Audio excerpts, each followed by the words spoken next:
Le troisième Tirthankara se nomme Sambhavnata. Il est de couleur or. Son lanchana ou symbole est un cheval. Et voici le yantra qui le représente. Son yaksha se prénomme Trimukh et sa yakshi Duritari ou Prajnapati. Voilà sa représentation pour les Tigambara et les Svetambara.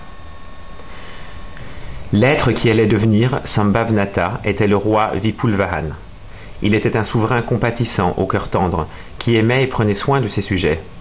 Un jour, il y eut une crue exceptionnelle et dévastatrice, et la population fut privée de la moindre goutte d'eau potable. Le roi ouvrit ses réserves de grains pour le public, sa cuisine pour les moines, et son coffre pour importer de la nourriture. Il ordonna à l'intendant de la cuisine royale que les portes devaient être ouvertes à tous. Tous ceux qui viendraient auraient de quoi manger. S'il restait quelque chose, ils mangeraient, et s'il ne restait rien, ils se contenteraient du plaisir d'avoir servi ses sujets. Durant cette crue, il y eut beaucoup de moments où le roi eut faim et soif. Grâce à ce sentiment sublime de compassion, le roi Vipulvahan acquit une pureté d'âme unique et obtint le karma qui lui permettrait de devenir Tirthankara, le Tirthankar Nam Gotra Karma. La crue avait cessé et tout était redevenu normal, mais cette expérience laissa une trace indélébile dans son psychisme.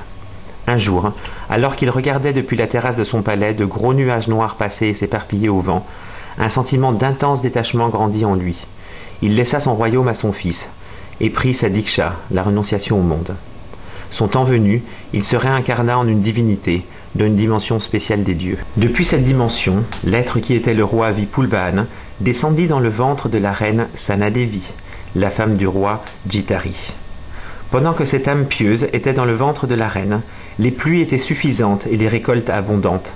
Un jour, alors que le roi et la reine regardaient depuis la terrasse du palais la végétation luxuriante aux alentours, le roi dit à sa femme : « Ma chère, cette année, même les terres les plus arides et les moins fertiles donnent du grain à profusion.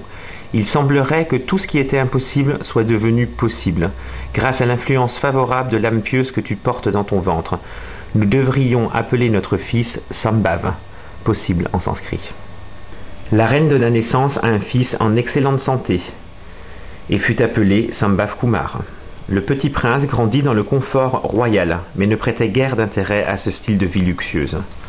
À un âge approprié, Sambhav Kumar fut marié et couronné. Après un long règne pacifique, il devint un ascète. Et après 14 années de pratique spirituelle intense, il atteignit l'omniscience. Le premier discours de Sambhavnata traitait de la nature éphémère des plaisirs de ce monde. Pendant une longue période, il travailla à répandre la religion, puis atteignit le nirvana.